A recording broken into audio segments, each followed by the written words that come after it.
Our guest speakers are Julie Young, John Starck, Philippe Bertrand, Hayley Pappas, Elia Petridis, and moderated by Clyde DeSouza. Thank you. Good evening, everyone. Thank you for coming. I see there's a very focused group of filmmakers are interested in VR out here. Now, with me, I'm actually privileged to share the stage with all these professionals in VR filmmaking, and I thought I'd go ahead and do an intro on them, a 1-minute intro, but now I see that I think they should be connecting with you guys directly, so let them own their 1 minute of fame, and we'll start off with intros. Who wants to go first? I think Julie? Is this on? Okay. Hi, I'm Julie. I'm a producer at Emblematic Group. We are a studio based out of Los Angeles, California. Our CEO is Nani de la Peña, she's considered the godmother of VR. She made the first ever VR documentary and brought it to Sundance in 2012. So yeah, we're a studio. We do mostly immersive journalism stories. So we work with people like Al Jazeera America and the World Economic Forum. And yeah, that's... Philippe. Hi, I'm Philippe. I'm part of BeAnotherLab. We are an interdisciplinary collective that run this project called The Machine to Be Another. It's a system based in neuroscience and that uses virtual reality to create the brain illusion that user is in the body of another person. And it's a long-term research about empathy. How can you help people to put themselves in the shoes of the other?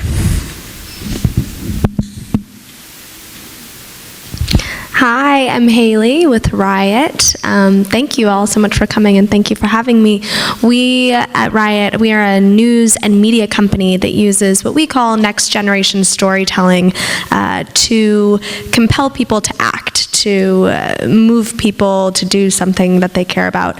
And for us, virtual reality has become that storytelling tool for right now and for the foreseeable future that we use really across all of our pillars. So for us, that's news and films and creative client-facing work. So we're using VR similarly for a lot of journalism, experimental films, and with a lot of different nonprofits and foundations show the impact of their work on the ground.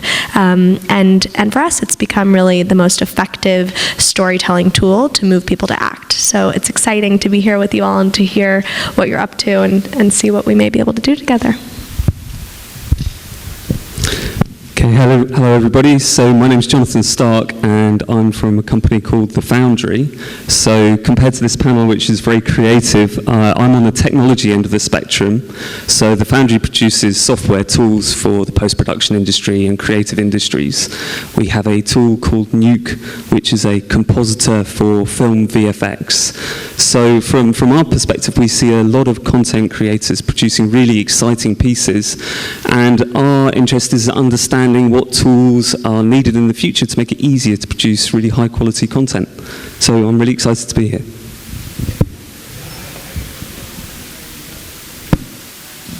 Hi, I'm Elia Petridis. I run Filmatics, my company, and I'm a traditional storyteller out of features and music videos that's now using VR to sort of turn plots and build character and take advantage of the space to really bring that element of delight to counter the empathy that's happening in VR, to sort of have a conversation between delight and empathy.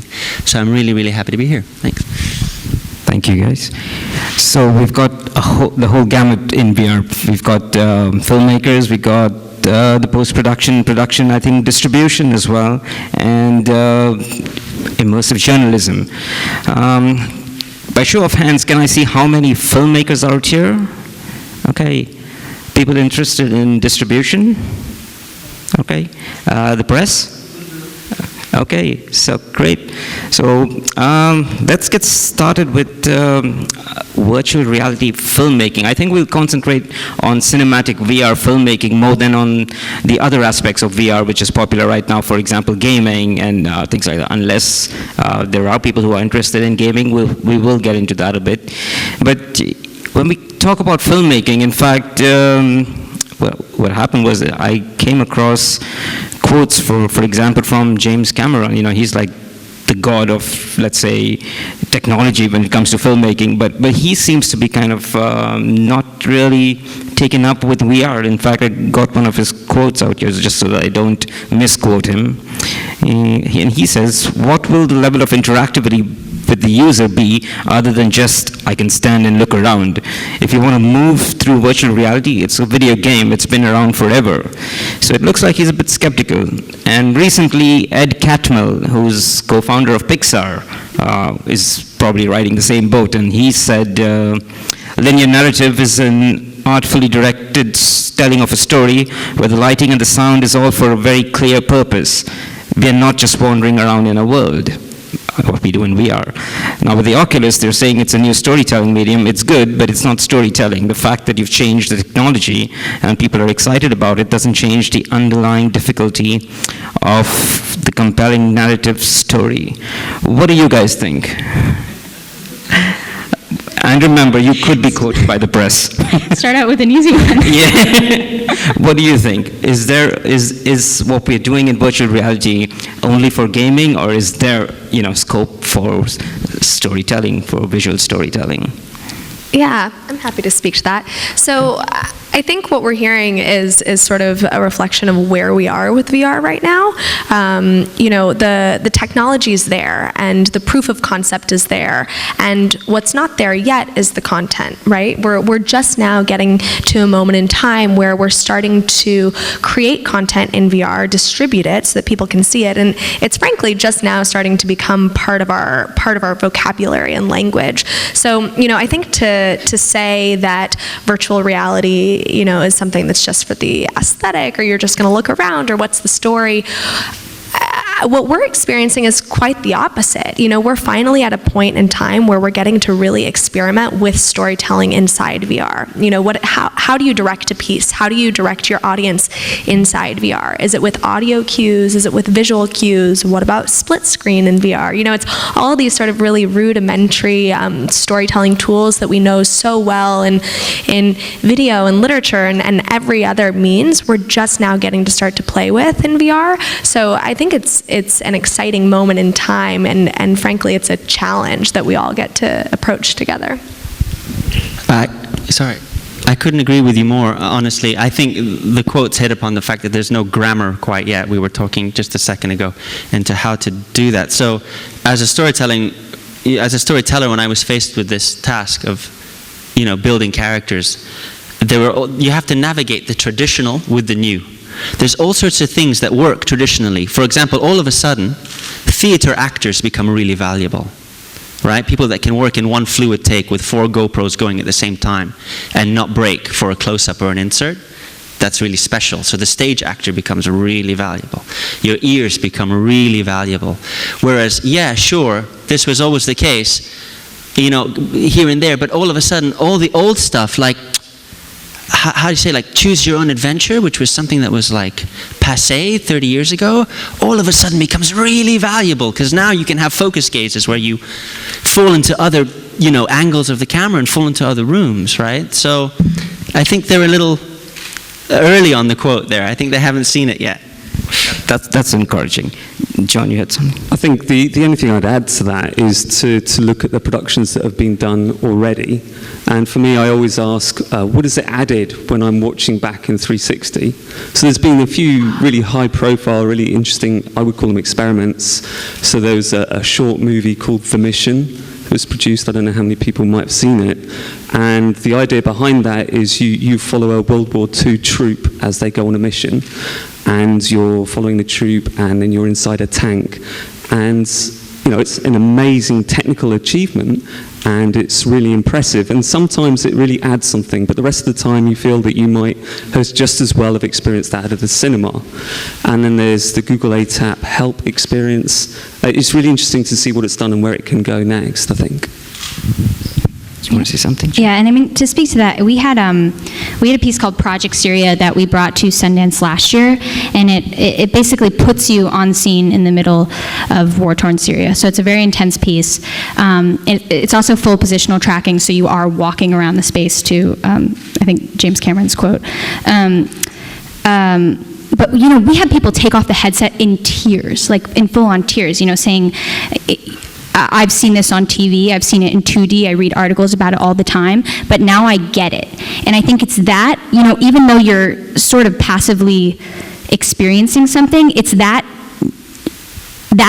part of it, I get it. That's the next generation of storytelling. Yeah. If I may add, Sure. It's very interesting the possibilities that VR open to us in a way to get very deep in the subjectivity, deep inside people's hearts, like that. I just say like people cry after some experiences. Miles Later, which is a researcher, like probably the grandfather of embodiment and VR, he ran this experiment, for example, that a white woman would see herself in the body of a digital avatar with dark skin. And they were measuring implicit racial bias, which is not the bias that you state, but the subjective bias, no? And just the fact of being inside someone's body with a dark skin, it drastically reduces implicit racial bias, which is something very difficult to reduce, even if you do long years of therapy. So the possibility of brain plasticity, of opening people's minds towards others' perspectives are huge. So I was checking up on Philippe's work yesterday on the internet, and for people who have not really experienced VR, and of course many probably haven't, given that it's all new, but there is a Samsung couple of I think devices out there, and I urge you to try it out if you've not already tried it out. Now, from the filmmaking point of view, it's not just people out here on this panel gushing because they're into filmmaking and because they're into the technology. Hollywood itself is really head on into it. For those of you who might not know, I just repeat myself. People like Lucasfilm, 21st Century Fox, everyone's actually using VR, at least in this stage, to let's say tie in with one of the tentpole productions. Like The Martian has got a VR experience. What was the other ones? I think the Reese Witherspoon movie had a VR experience. So basically, what I'm saying is that filmmakers are looking at expanding the whole, the art, taking it further, the visual storytelling, breaking the fourth wall, as it were, into. So Netflix, for example, they've launched a VR app on the Gear VR. So while you're still watching 2D videos, you're watching Netflix in 2D. I believe at some point they probably will commission original content for stereoscopic 360 VR filmmaking. Let's go to Elia, I think. Tell us something about the current project. I think you sent me a brief note on what you're working on. And given that you've got experience, I believe, in this side of the world as well as in Europe, what are you working on? And is there anything relevant that you would like to work on locally or regionally? What would you see would work in VR as a topic? Well, I was tasked by a studio in Venice Beach in Los Angeles called Weaver, who came to me with some pretty specific technical initiatives that they wanted to push the technology forward. But first and foremost, I approached it as a fan in terms of what do I want to see? If I was in my bedroom and I was bored and I had a pair of VR goggles, what would I want to do, right? So I made a seance in virtual reality where you sort of sat around a table to call a ghost, but obviously the wrong ghost shows up, right? Which is incredibly scary. But also because I sort of come out of this, it was very important to me that the story succeed the novelty of the technology. This is I think a big problem here, because a lot of people are going to surf on the novelty of VR for a while. So the minute you can leapfrog over that and become, whereas it's just another tool in your tool shed. Now you've got sextets to use, you've got object-based panning, you've got all these different ways to tell stories. Now as an artist, you've got this whole new canvas, rather than it being, oh, but it's in VR, right? Because I've seen some stuff like that. And it's tough because you've only got one shot at a first impression with a new medium like that. That's really tough, right? So I was given that initiative to do something, and I thought, well, what do I want to do? I want to get rid of the rails. I don't want people to feel like they're stuck in their goggles. So what would make sense? It was, well, sitting at a table would make sense. So little things like that. And as an artist and as a filmmaker, I sort of thought to myself, well, what's the horror of VR? If it turned out to be a horror piece, what's that? What is that? All my heroes went along those lines. Well, what's the horror of VR? It's the ability to see the world through someone else's eyes. So the ghost that shows up is missing his eyes, and he's looking for the perfect pair that might fit. And yours look pretty good. Right? So it's almost this sort of thing where we can sort of discuss the medium as a byline and have this headline of this, this event, this very high concept seance in VR, where the ghost can bounce around you and people can whisper in your ear and you're not quite sure where he is and you're following him. So all of a sudden the whole space becomes really useful, right? It's something you can't do on 2D film, right? So what happens if you come up with, for example, from, let's say, the producer's point of view, Julie, if someone comes in, you're the Emblematic group, right? If someone comes in with a kind of like a proposal to make a film, do you all actually fund people? Are you all interested in that kind of work at the Emblematic group, or is it all self-made? Yeah, I mean, at this point, we want to do that eventually. I'd say that's like step 5, and right now we're at step 1. Right now we're just at the place where we're working with groups like the World Economic Forum, Al Jazeera, and Planned Parenthood, making pieces that we allow that whoever we're working with to like executive produce the project, so they in some ways have a large amount of like director power in a way. But yeah, eventually we would like to go that route. Yeah, because I guess right now, how would someone go about actually getting someone to, like a producer, to actually fund or go for a VR film? Let's say, I believe that you can't really make a 1-hour VR film because it's not been proven that people will probably wear it that long. What's your opinion? Is that feasible right now, or should there be it's just short films in VR? What would you say, Hayley? Yeah, I mean, I don't think we, at least historically, as in back to April, I don't think we really go much longer than like 8 minutes with most of our VR pieces. And it's for a couple reasons. I think one, the hardware has yet to catch up with the technology. So, we're all shooting on a variety of different cameras, but probably the most well-known are the GoPro rigs, right? So these are anywhere from 2, 4, 6, 16 different GoPros all rigged together to capture a 360 image, 360 video, and we're shooting in 4K. So the image quality is beautiful. It's such high resolution, and when we're editing it, it looks wonderful. But then, the hardware itself, you're streaming these on a phone. At the end of the day, like in this headset, that's just a Samsung phone clicked into there, right? And so it's wonderful. It's fully immersive, but the quality of the image gets diluted because of the little plastic goggles that you're looking through and whatnot. So I think for a number of reasons, like your eye doesn't want to stay in there, right? I don't want to stay in that headset for longer than 8 to 12 minutes. Okay, that's great. Well, yeah, I've got one of these Samsung phones, so I believe that these are going to be the new kind of, let's say, IMAXs strapped to your face once you have the Gear VR with you. It's a lot of tech talk out there. I think maybe John, could you tell us what are like the let's say the camera systems? I'm sure the filmmakers out here would want to know what would be the state of the art right now to capture good 360. So I think it's really quite an interesting time for the camera systems right now. So from our perspective over the last year, a lot of people have been shooting with GoPros. It's very accessible. You can buy a bunch off the shelf and you can tape them together and away you go and you can shoot 360. And GoPros are great cameras, you can get really good color out of them. But to get a real cinematic experience, you need the dynamic range in your camera rig.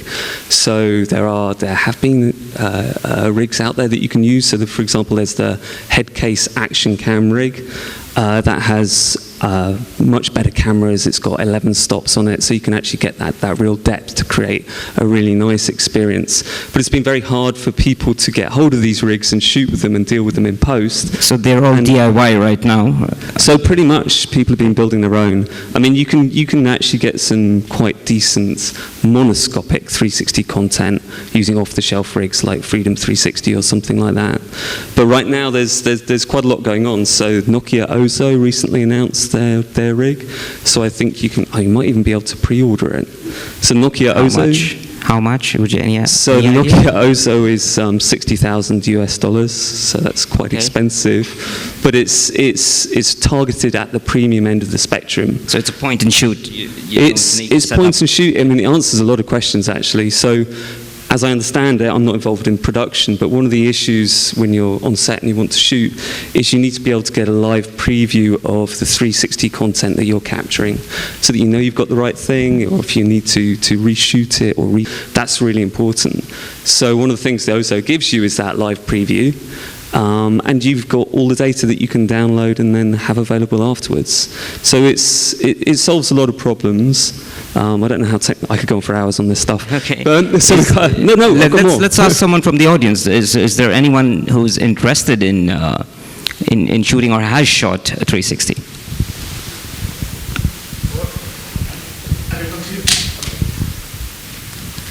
Well, hi. I'm Obed. I'm from Namibia. I haven't shot using VR yet, but I'm just interested to find out, how do you stitch it all together? 16 cameras, how do you stitch it all together? So at the moment, a lot of people are using off-the-shelf nodal stitching software like PTGUI, Color, APG, and they're really great bits of software.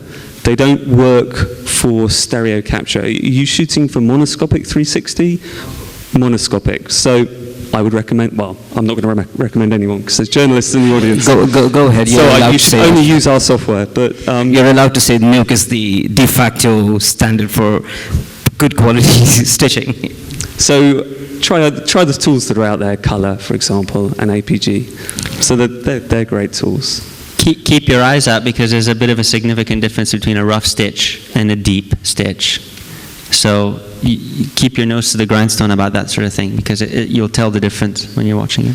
So just to pick that up, what we see, so we produce a tool called Nuke. It's a post-production tool, and we see people doing rough stitches with tools like Color and APG just to get a preview, do a rough edit. Then that edit comes for final stitch, which would be done in a post-production tool. And at that point, what you're doing is you're breaking apart the input video. You're actually rebuilding that 360 environment in order to get a perfect stitched output. And actually, it's a really important thing to be able to get really high-quality results. I mean, there's some amazing 360 pieces out there, but there's also some 360 work out there that is not so great for stitching. And then it's a bad experience because you see the seams and tear lines between the different cameras that captured that 360 experience. Can I just speak about the Ozu real quick for the filmmakers in the room that's cool about it? The preview is excellent, really, really great. But the one through the grapevine that I'm hearing about the Ozu that's really neat is that it lets you map your audio very easily in post, meaning that, which gives you immersion, right? So meaning that if I've got my headphones on and you're talking in my right ear and I turn, you drift further from me.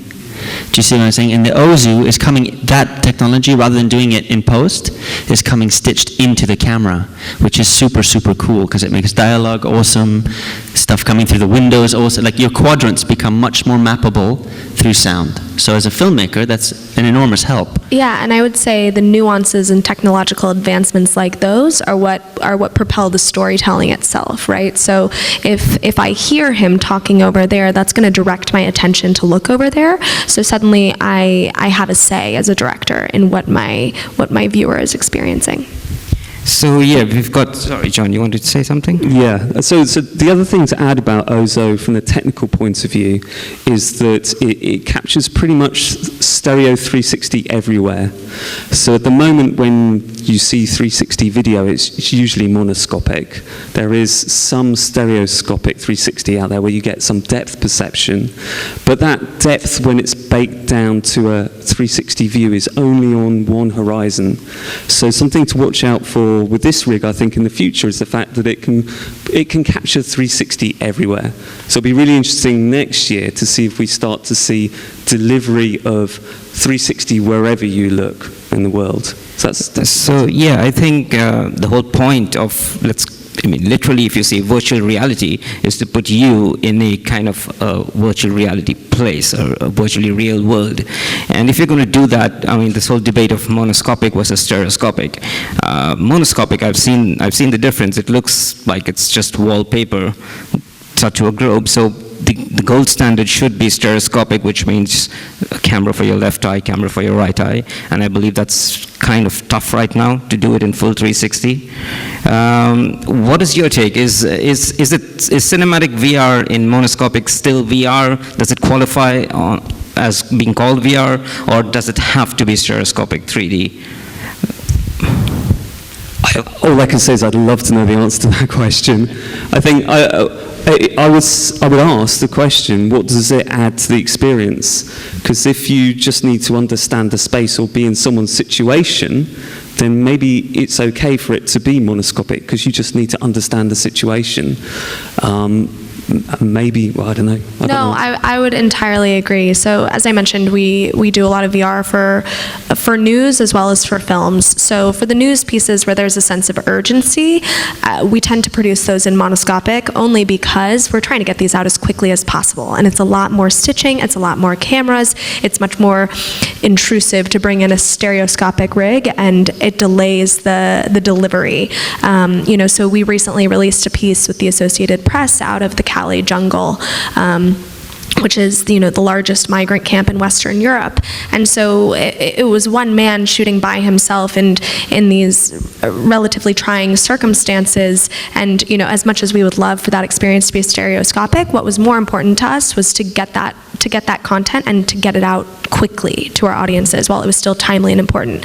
Now for the pieces that are more experimental films, and when it's a client-facing project, where we have time, we recently, actually, as you were mentioning, for films, we recently did a virtual reality experience for Room, the film. I don't know if any of you all saw it here. So we did it inside the Room set, and it's fully stereoscopic, and the notion is the anatomy of a scene, and so the set and production designer really walks you through how they mapped the lighting and how they dressed that set. So to have that stereoscopic was really important for us, and we had the breathing room to be able to do that. So, yeah. Well, I was just going to say, we did do, I had met a filmmaker who was doing a 360 video, and he would show people things in mono and say it wasn't stereo, and people couldn't tell. So people would be like, "Oh wow, I can tell it looks beautiful," but it was actually just in mono. So I think there's definitely some truth, to what you guys are saying. It's kind of like if you have a very trained eye and you can see that kind of stuff, you'll notice it, but it's still very immersive regardless. Yeah, and actually people don't know VR yet, so they don't know what is mono or stereo. If someone that is experiencing trying stereo, you can say at first that this is mono. But on the other hand, for example, our work is based on low-budget technology. We don't use 360 cameras. We use only one camera attached to the body and controlled by servo engines. So wherever we do live experiences, so wherever the user looks, if looks to the left, the camera just turns to the left. So there is an impression of 360. And we did it in mono, we did it in stereo, and we actually started using hacking a Sony PlayStation camera. Cost €5, and this is how we started. And we have been measuring embodiment. Embodiment is the proper term to say that you feel in the body of this character. There's some scientists prove that you can feel yourself in the body of a plastic mannequin or a Barbie doll or a digital avatar. And we have been testing that, and even with low resolution, sometimes not good quality of light, with mono camera, with a Sony PS3, you have very, very deep experiences. So it's all about all the content, all the experience that you live, and maybe you watch, like, if you talk about normal movies, maybe you watch a movie made in, I don't know, mini DV camera, and it's amazing. And so even though the quality is it's not interesting what Philippe is saying, because I was reading some of the work he's done, and one of the projects they've done is the embodiment thing, right? Where, well, from what I understood is you have probably a male and a female in a room, and they've got a VR headset on. Correct me if I'm wrong, because that's what I got from it. And they have a camera capturing the body, and it's kind of like a body swap. So you can see from the perspective of another person. Now this has got some far-reaching implications. I think in areas of neuroscience, in psychology studies, and all that. What was interesting to me was at that time I was thinking, have any film directors, any movie directors actually got in touch with you? Say, because you're making VR films, and usually the first-person POV is, could be interesting. What I'm trying to say is, say, for example, a remake of Silence of the Lambs, where you are Hannibal Lecter. Would you actually have any way to work with film directors based on the kind of research that you're doing with Be Another Machine? So far, we haven't been collaborating with filmmakers. A couple of them spoke with us, like when we've been like in film festivals, like Tribeca, or IDFA or CPH. But we got so far for the last 3 years interest from researchers in psychology, in neuroscience, in medicine, in technology. We have been collaborating in some projects with the United Nations addressing issues like empathy and cultural diversity. And I think it's too new. It's too difficult. There is no distribution yet. Like you have now the Samsung VR, you have the cardboard, you can use your mobile, but no one knows how to use it, no one tried it. Oculus Rift, which is like a better version of headset, doesn't exist yet as a commercial version. It's going to launch next year. So I think it's still to happen. So far, we have been working live experiences, and now we are working on a plan of a film in VR doc that is called Touching the Walls of Bethlehem.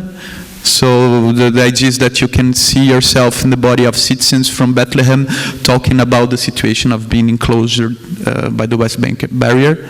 And at some point you can actually touch the wall and feel that the wall exists. No?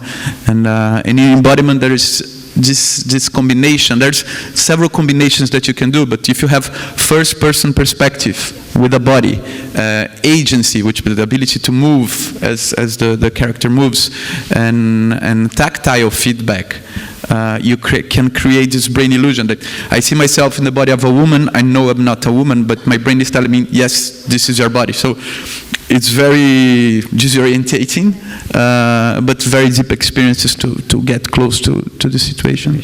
But I think it's just too new. Okay. Julie, let's say, for example, a filmmaker like Elia completes his film. How would he show it out? I mean, what are the distribution platforms, would you know, that someone could actually exhibit? Or is there anyone right now? Yeah, I mean, I think for the short-term future, the distribution, for the most part, is going to be synonymous with the hardware itself. So if, Oculus has Oculus Share, which is like the equivalent of in iTunes for Oculus, like you can just download content off of there. Distribution in the traditional sense, the way we talk about it for movies, has a lot to do with money and how things are going to make money. And I think that we're so far off from knowing the answers to those questions at this point that it's just too hard to say. I would just say, between the conversation between delight and empathy, which is really interesting to keep my eyes on, is when you say something like, how can I become Hannibal Lecter, right? That's really interesting to me, because you didn't pitch it as, how can I become a serial killer that likes to eat other people? I wanted to say that, but right. No, but in the sense that, like, and I think the studios are throwing darts at the board here, but they haven't quite hit the bullseye yet, which is there is this element of transmedia storytelling. There's this element of, I don't want to go stand on a spaceship in VR. I want to go stand on the Millennium Falcon, right? Because that has a meaning for me. So I want to leave my bedroom and go stand on the Enterprise, right? I don't just want to stand on a spaceship, although that's delightful in its sense, but there's a second tier of that, where you have an emotional connection with things that were traditionally on your wall that are now right in front of you. Right? This is really something special for delightful VR.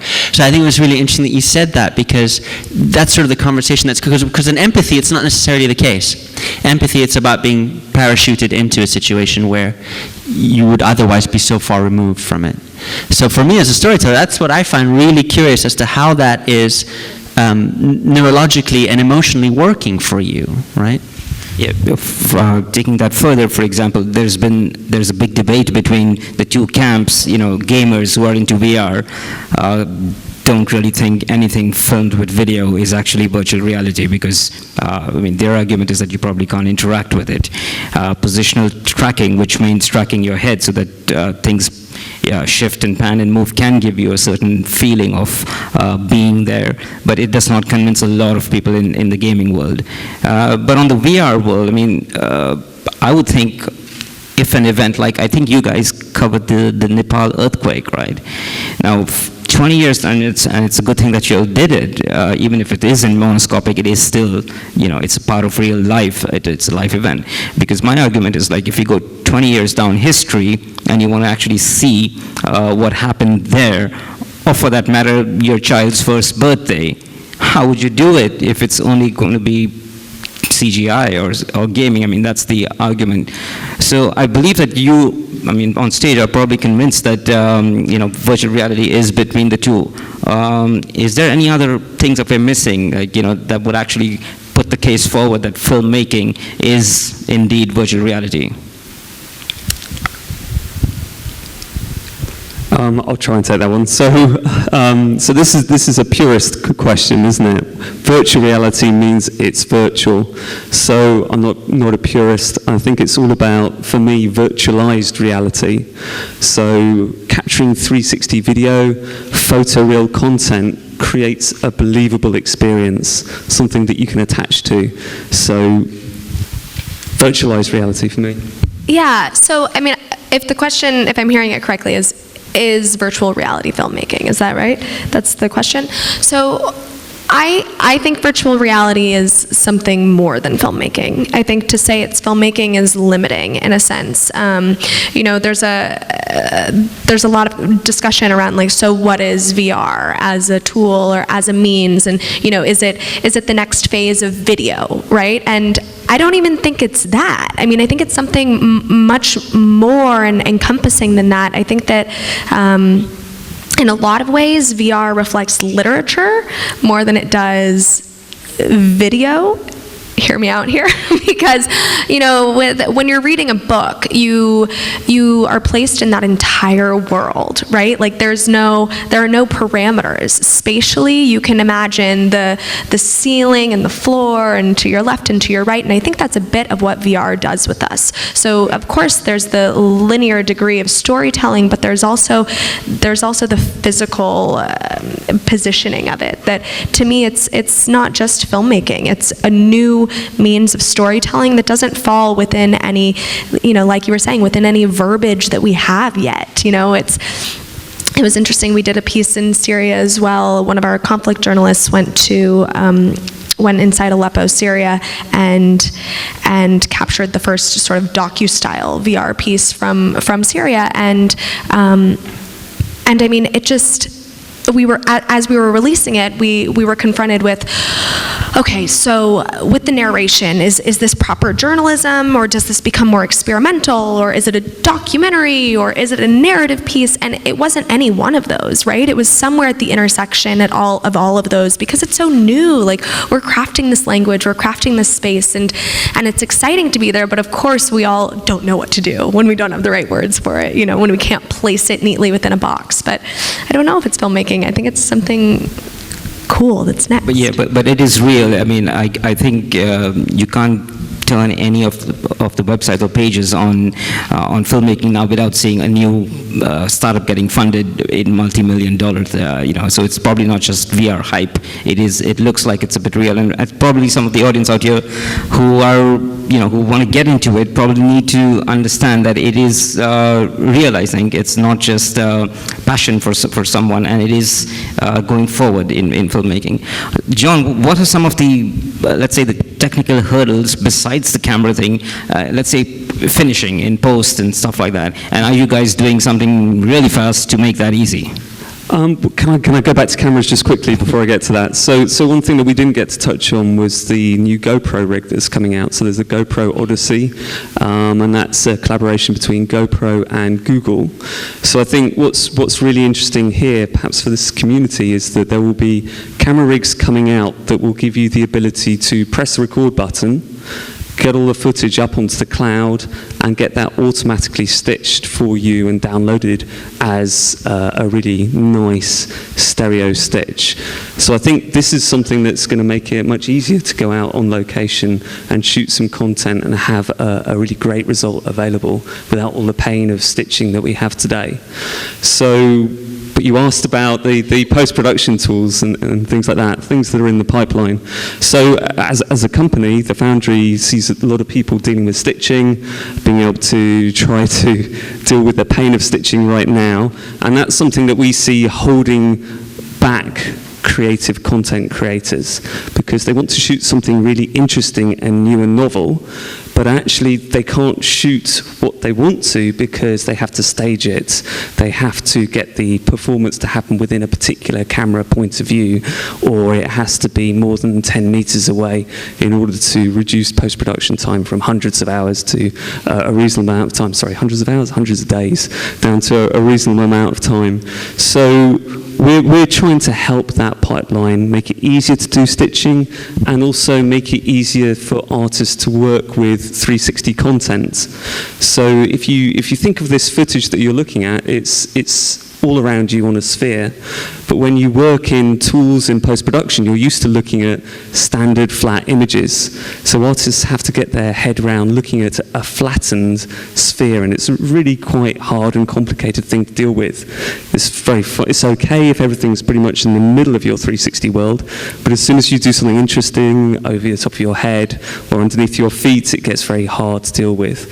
So we're working on new tools to help artists work with this type of content. There's a wonderful balance there in terms of being able to, as the writer, as the storyteller, being able to dictate where, okay, this should be sort of proscenium arch, so forget all the other quadrants for a second, and then signifying to your user and your character in the piece when you can now start to engage your space around you, and then through audio and other tools migrating them back to the proscenium arch, having a moment, and then, do you know what I mean? There's a nice tightrope going on there, which is kind of cool. It's interesting, and I don't know if you would agree with this, but we have this sort of conversation going around our team that is directing in virtual reality in a sense more like choreography than the traditional sense of directing. It's more like audio choreography, which surprised me. It's all about your ear, which is shocking.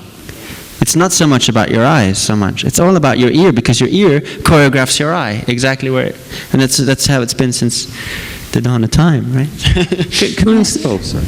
Well, I also want to point out that, like, you can make entire stories in CG as well. It doesn't have to be on GoPro cameras. It doesn't have to be film per se, which I think speaks to your point about it being very similar to literature. There's a whole plethora of tools that you can use to make 3D content, and I think, especially the three major headsets that are coming out next year are, like, the PlayStation VR, which is Sony's headset, Oculus, and the HTC Vive headset.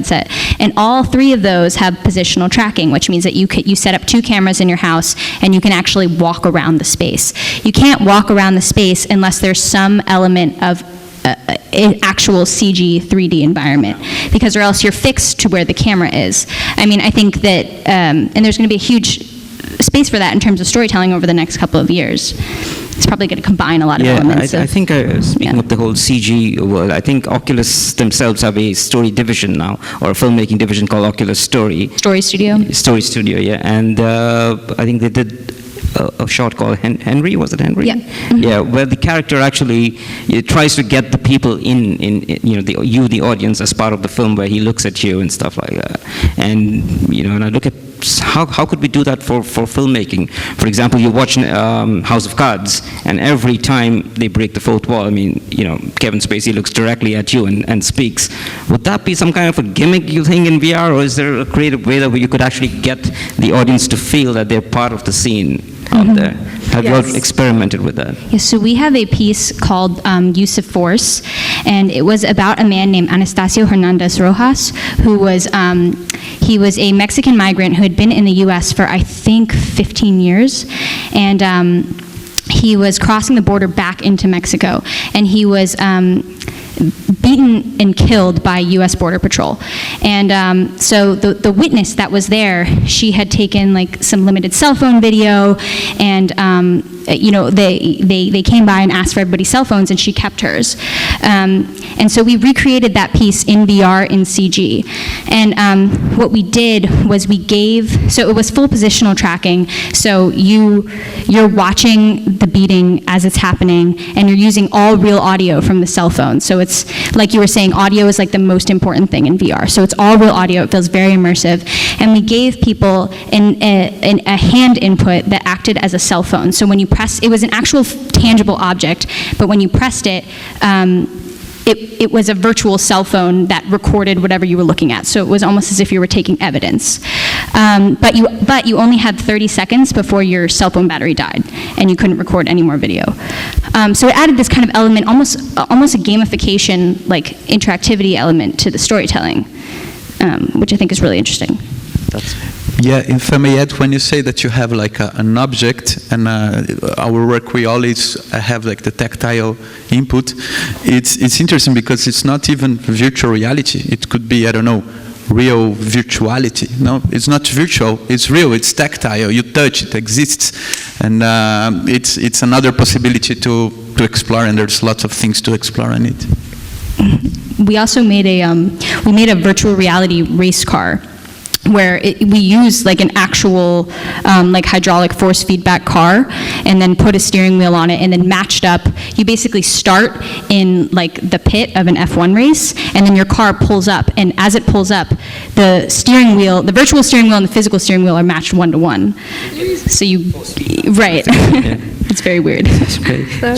So I think you mentioned eye contact, right, and breaking that fourth wall. Obviously, most of what we're doing is in documentary style storytelling, but actually that's one of the biggest and most recurring comments we get after people experience our VR pieces is, oh my God, I made eye contact with that little girl, or wherever it was, whether it's in the Nepal earthquake, or we did a piece for Bono's One.org campaign where we follow a day in the life of a little girl who lives on the border of Kenya and Tanzania. And we look at the way in which extreme poverty directly and disproportionately affects her as a young girl. And, people take the headset off and are so wildly moved, and time again, it's because they say, she looked me dead in the eye. So as you're hearing this narration of her experience, this person is right there, and they're looking at you, and you're able to connect in a way that there's no separation of us and them, or me and her, right? There's a removal of that, and you started to touch on it with the psychology of it all, and we're obviously nowhere near there yet, but it's interesting the studies that are coming out around the fact that with VR, you cognitively understand I'm not there. I know that I'm in this chair, I know that I'm here now, but we experience it as if it's somehow really happening to us, and we store that memory as if it really happened to us. So it's fascinating to think about the way in which we store the memory, and then how that affects our actions and understandings of the world moving forward. I think, I think the direct gaze that you're saying is a gimmick. For me, it's something that's all over the piece we did, standard issue. But it's all a gimmick unless it moves you, right? That discipline doesn't change. He can look at you. It's all about what he says to you that's going to change the game. The fact that he can look right at you, okay, we'll only go so far. But it's all going to be about how he moves you, how he motivates you. Just quickly, so it seems to bring us back to your first question about what VR does for storytelling. Yeah. So it's useful when it adds something new to the experience. So what I hear now is that we can introduce the viewer to who they are in this story. That's something that you don't get from normal cinema. Who are you in this space? Why are you there in this space? But you can also make them instant friends. You can also make them feel like they've been with this group of people for a very long time, like they share inside jokes. Do you know what I mean? And really have them leave their bedroom behind. Do you know? A look is a look. It goes along. You know, it has a lot of mental real estate to be looked at like that. To be looked at amorously, or to be looked at jokingly, or I mean, this is all. That's what changes the game. So what would this actually do to, let's say, traditional cinema? I mean, you know, it's in a way you could call it a completely alienating experience watching a film, although it is like an IMAX when you put that with the headset on, it's like a huge screen, but you're watching it alone. And going to the movies is going to the movies, you know, it's a whole social experience. Oculus is working, I believe, on something like that. What is your take on actually VR filmmaking and consumption of it in a social context? Sure. Can I? Is that okay? Yeah, sure. I mean, I think people today are more comfortable than ever before with virtual representations of themselves. You know, Nani, our CEO, tells a story all the time where, you know, her son was in the living room, and her daughter walked in, and her son looks up and says, "Why did you leave?" And what he meant was, "Why did you leave Minecraft?" You know, and I think that is just so representative of today's world, where we're very comfortable and we actually feel like we are virtual people are us. And so I think that that's going to be a big part of it. You can meet someone in a virtual world. There's a company called AltSpace, which is doing something like that, and you actually feel like you're having a shared experience, even though you aren't physically in the same room. Going to the movies will be virtual in a way. Yeah. Okay. Well, this is something I'm quite hesitant about, in the sense, I think that's what James Cameron is trying to say at the top of your session here, which is that when you all go and watch Nightmare on Elm Street in a room in the dark all together, everybody screams at the same time and they laugh at the same time and they do all that. So this communal experience, although we're all watching everything alone on our iPads anyway, so this sort of half answered that question. But I kind of feel like the Facebook buy has a big deal to do with that. I kind of feel like the metaverse is going to have a lot to do with the communal experience in VR, and I'm sort of waiting to see how that plays out. So my issue here is that I can't ever get past the fact that you have to strap something quite big to your head right now to watch this stuff. So I think the future of HoloLens and Magic Leap, that'll be interesting to watch out for longer term. But just on the shared experience, well, no, hold it. So on the headset, this if you go down the route and you buy into strapping something to your head, that then becomes a very personal experience.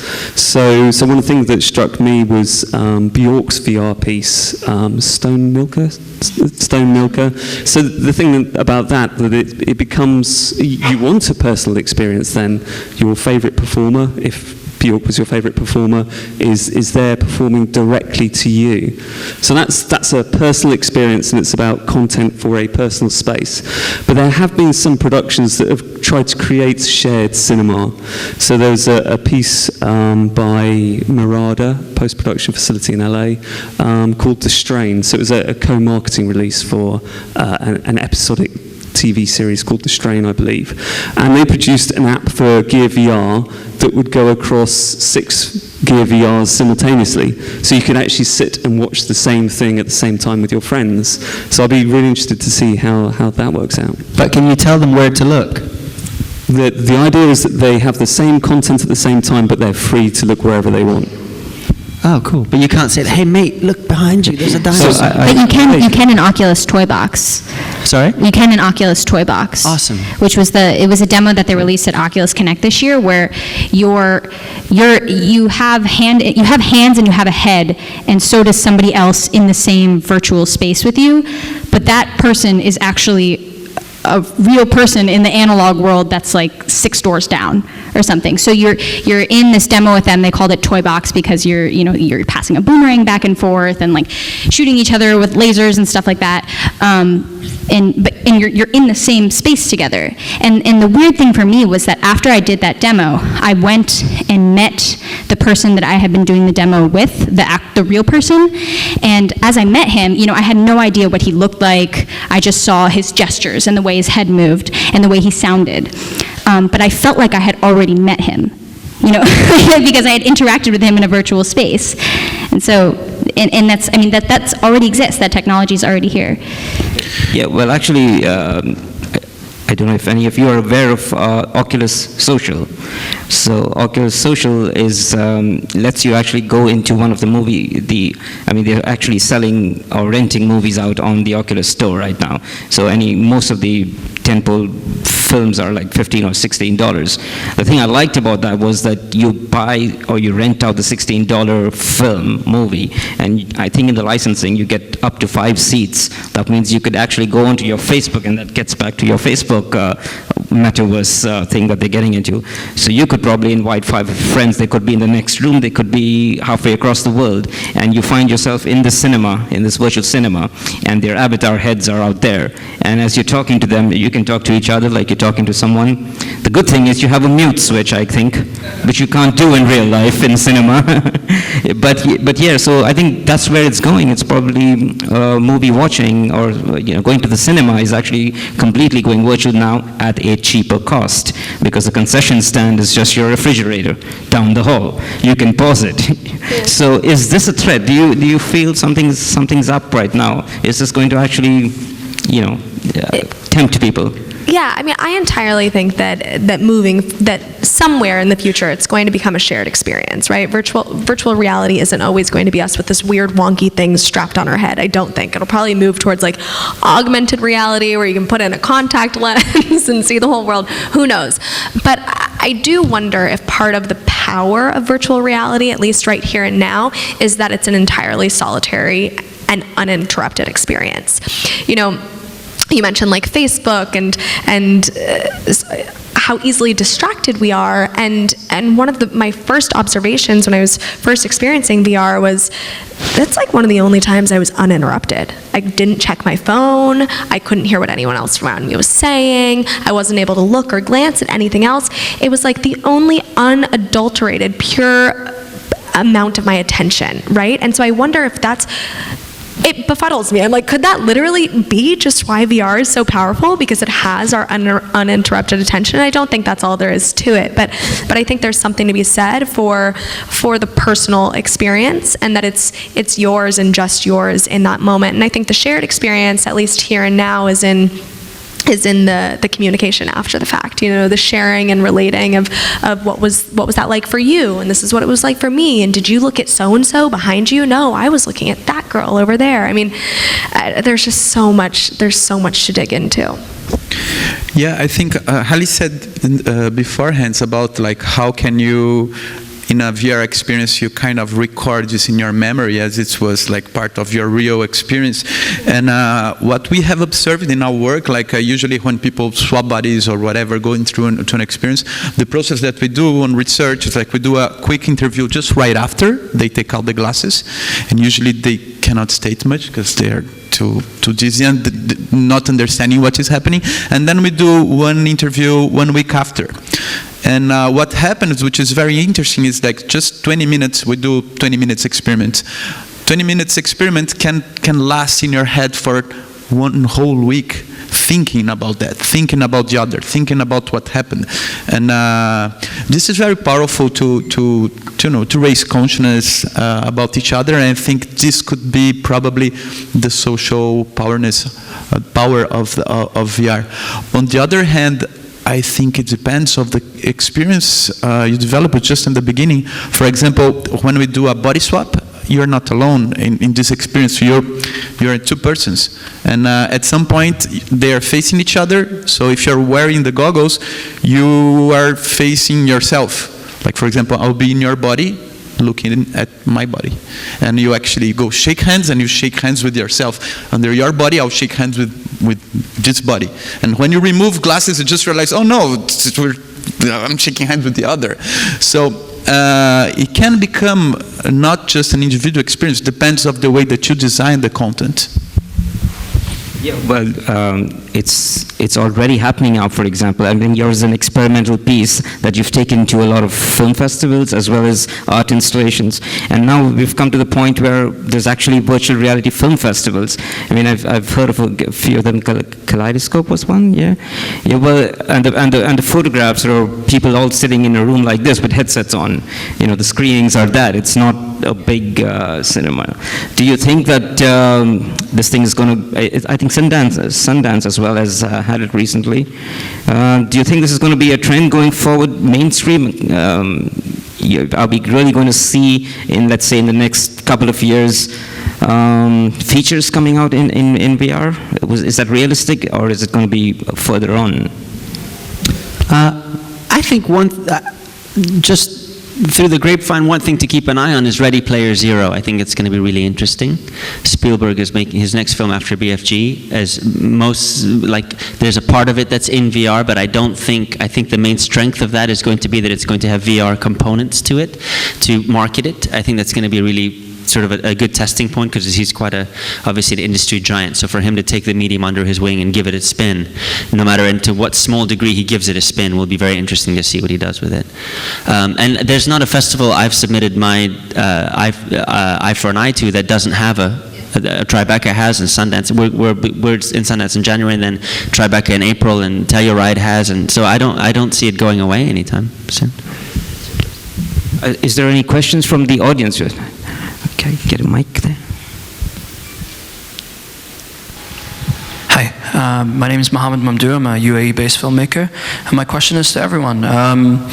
Where does the audience participation stop and the filmmaking sort of start? I guess my confusion comes from the fact that what you were talking about earlier, sound-based direction, is kind of like the big part of it, but it's all about participation, right? Everything. And a lot of what you've talked about are experiences, immersive experiences, and not so much directed storytelling.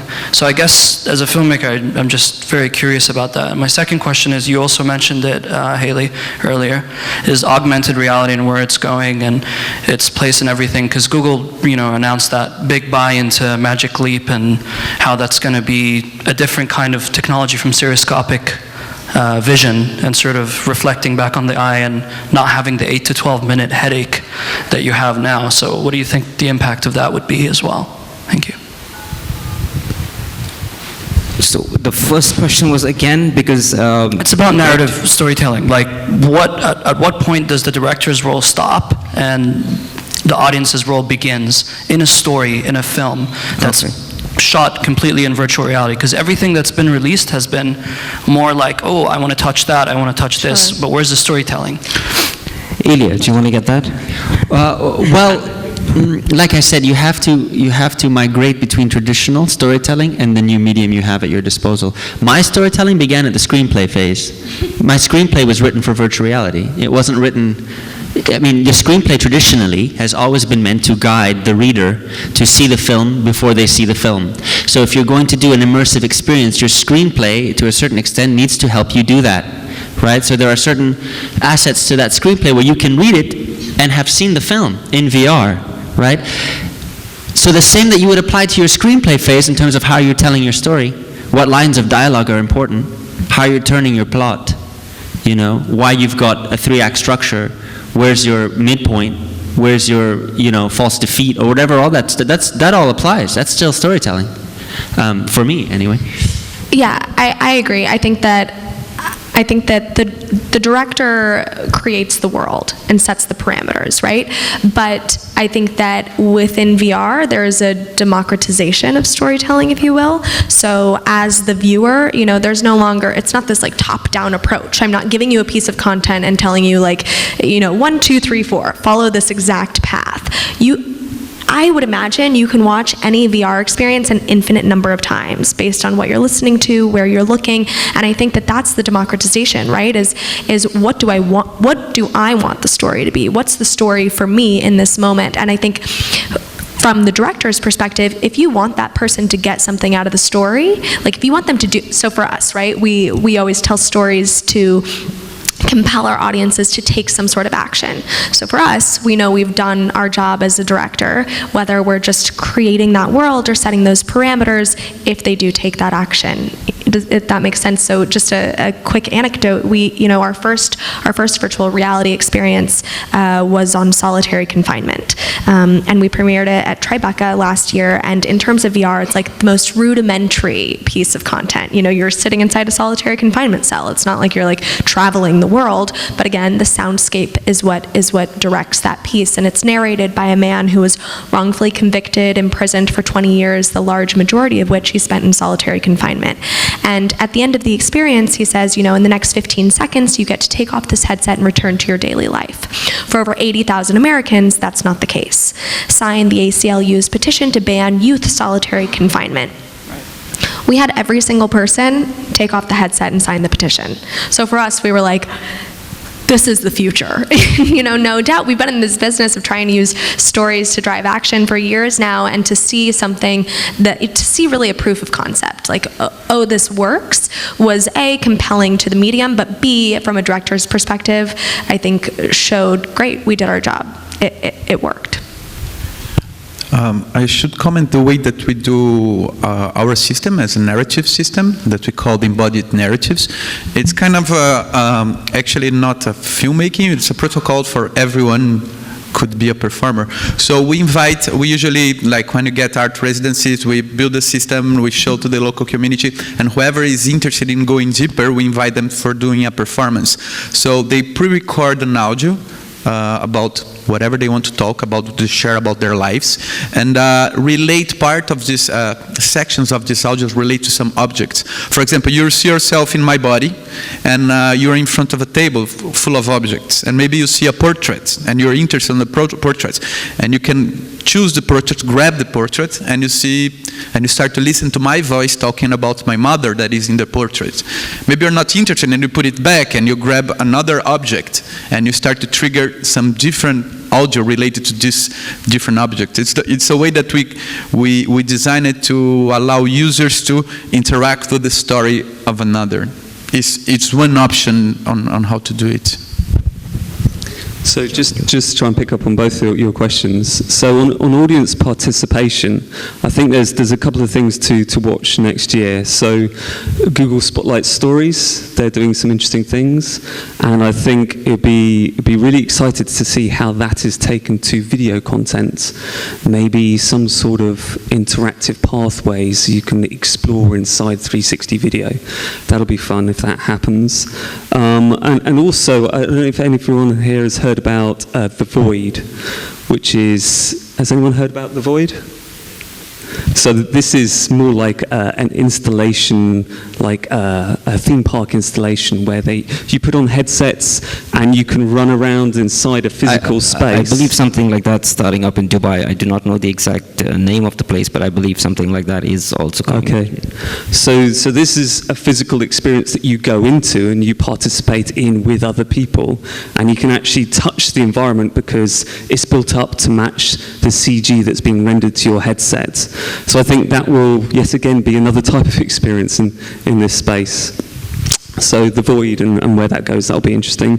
And the other question, I think, was about Magic Leap and augmented and mixed reality.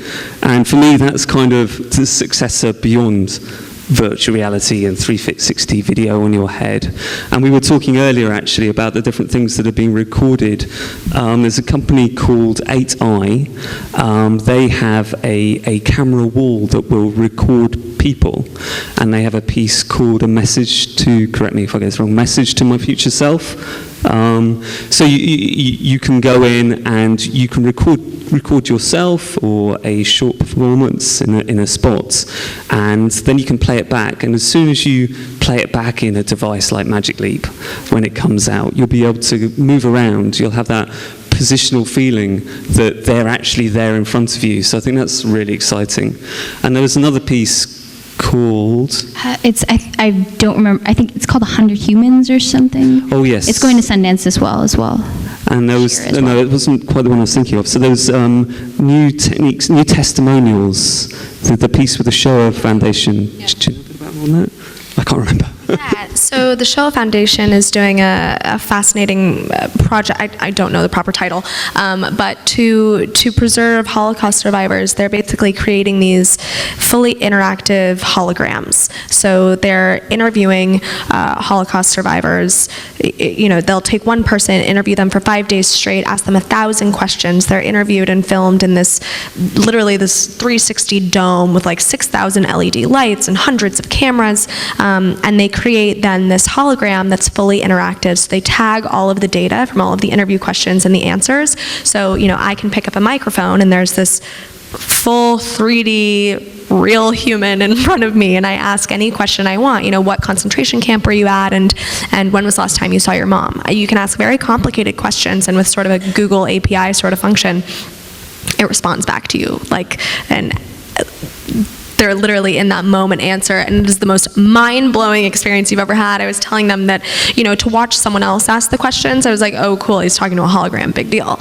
And then I grabbed the mic and asked the questions, and you find yourself interacting with this person. I was chuckling when I was supposed to be chuckling, I was nodding along, a fully interpersonal relationship. It was mind-boggling, but in terms of history and preservation, it's very exciting and promising. Anyone else? Would you want to say something? Yeah, well, I think also, right now there's a really big distinction being made between AR and VR.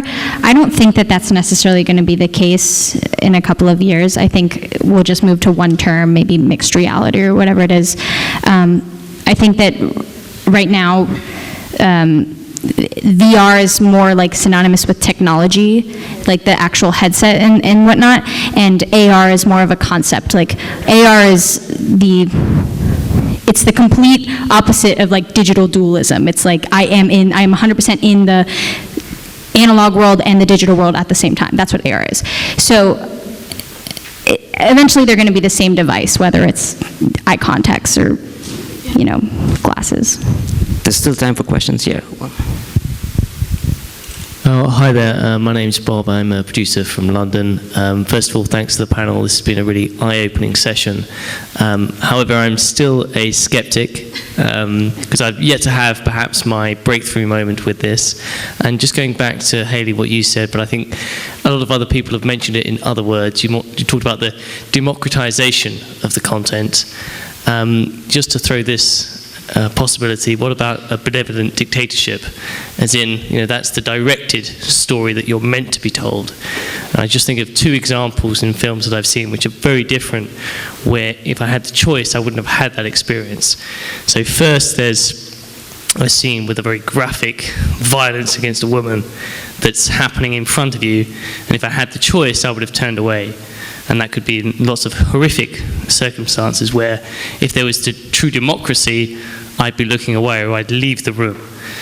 And then another film, to give a lighter example, Rocky, one of my favorite films. If I had the choice, I would have gone straight to the fight at the end. But the only reason I enjoy that fight, I think, is because I have to sit through the first hour, which is really boring. So what are your thoughts about that? Well, you don't sit through it. You make the choice to watch it. So that's almost like it's democratized. I also think there are tiers of democratization, right? I think that it's this movement from a passive consumer to an active participant. So maybe democratization is the wrong word. Maybe it's just more participatory. But I think the point being, you are making, first of all, yes, you're always making a choice whether or not you're watching that or experiencing it, take off your headset, whatever. But secondly, there are choices to be made within that experience, if that makes sense, right? So it's not, I'm not looking at a flat image no matter what. I'm not looking at the same image no matter what. I can look at an infinite number. I can hear an infinite number. I can experience it a number of different ways. So as a viewer, I have a sense of agency within that. Any more questions out in the audience? Okay, well, I got one for you guys.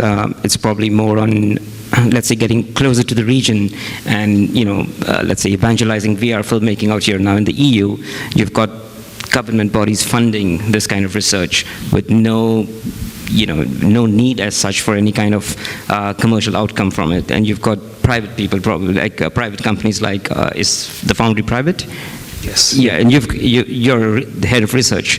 You're a research scientist out there. Meanwhile, filmmakers are going for it. They're not waiting for something to come up and a market to take place before they actually go and start experimenting. What advice would you give in these different areas to, let's say, the filmmakers out here, to the organizations out here? Because let's face it, I mean, there are organizations out here. There is money. How would you focus it onto getting this region into something like the future of filmmaking, as it were? What's your advice to filmmakers, let's say? Look, the fundaments apply, right? I get pitched things all the time. And I'll say, well, that's lovely, but it's not long enough to be a film, or it's not, write a poem, or go write a story. I mean, first of all, the medium has to serve the content. Absolutely, that's not going to change, right? Second of all, the medium, like I said, can't overshadow the content. Whether it's empathy or delight, or metaphysical engagements, it's got to do what it's going to do successfully, and that's always going to separate good content from bad content, just like everything else.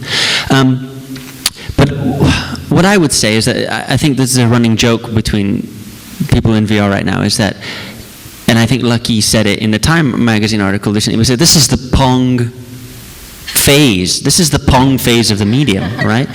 This is the Lumiere brothers right now. So all the filmmakers that don't have distribution and don't have the know-how, and these are the people that have the plus.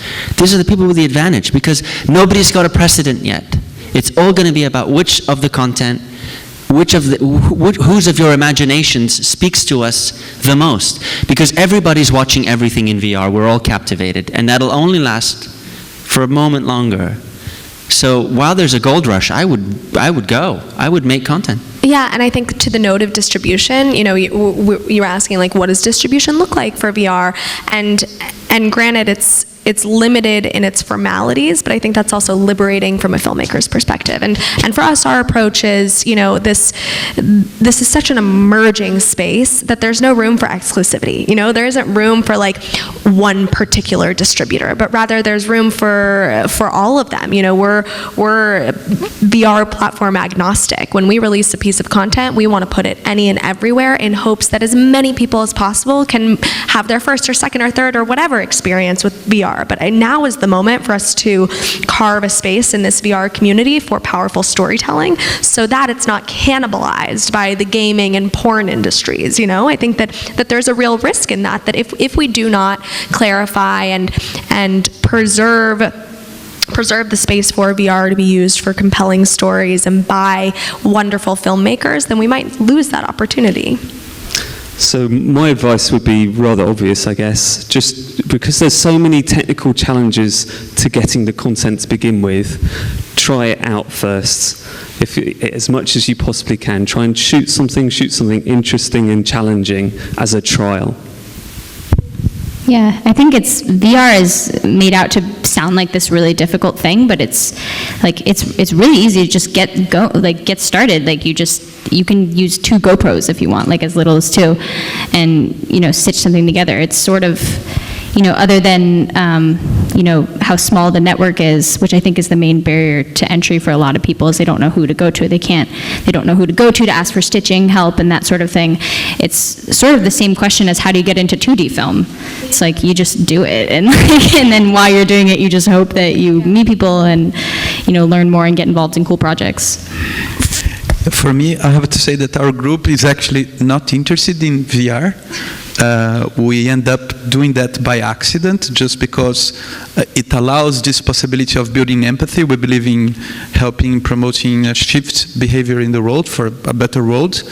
And this is my only advice. We should focus for compelling storytelling or empathy or whatever we believe that can offer a contribution. If I was a funder, I would definitely invest, because it's pioneer, like everything that you do will be a lot of attention. There is no distribution on the one hand, but on the other hand, anyone with a mobile and $6 to buy a cardboard can watch the film. So you are not constrained by any industry. So if you have a film and you have to go to a place like this to exhibit your film, and there are lovely films that my mother would love to watch, but she won't ever, because it's never going to reach her, because the circuit in virtual reality, you know, $6 is what it costs. Like one cardboard, you put your mobile on, and people just don't know it. People just don't use it. But it's going to be definitely very democratized.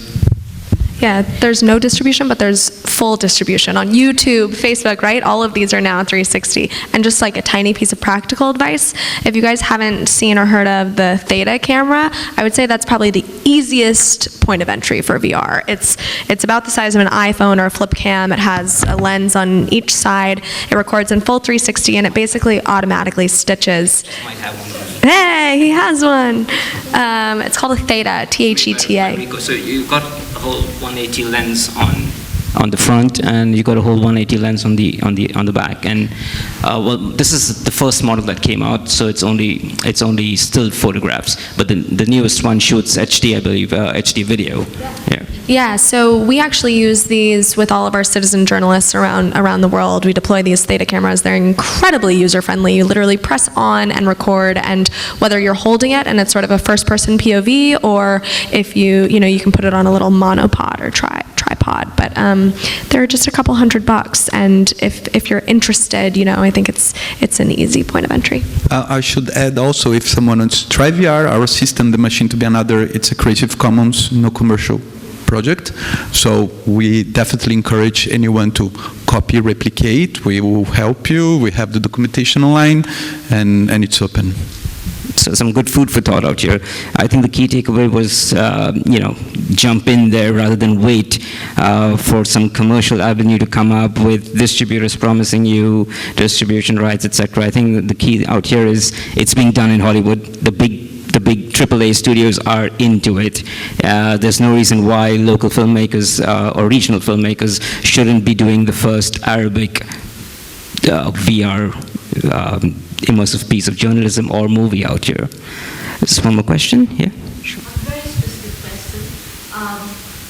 All the issues he said, there's no funding, there's no audience, there's no, we start with one thing very good. Great camera people. Some of the best in Bollywood. We're actually on a project where we're seeing a living museum come together, and the man is an 81-year-old storyteller. He's the last of the line who can tell us what our living heritage is. After him, there's no one. What would you recommend to use in tools like that? We're very short in budgets. How do we use it? And this is the only opportunity. He's actually making a living museum in an airport slot. He's been given an airport play in the Indian airport, and he's making this living museum, trying to collect pieces. There are thousands of craftspeople working. Some of them you'll never even see next year. How do you create something that would capture this moment? Because I don't know how long an 80-year-old man with that kind of... I think the best answer that we've had just now is to try that Rico thesis. I didn't quite catch everything that you wanted to do. You want the 80-year-old man to record the content really easily. Yeah, and because he's the only one who knows the stories.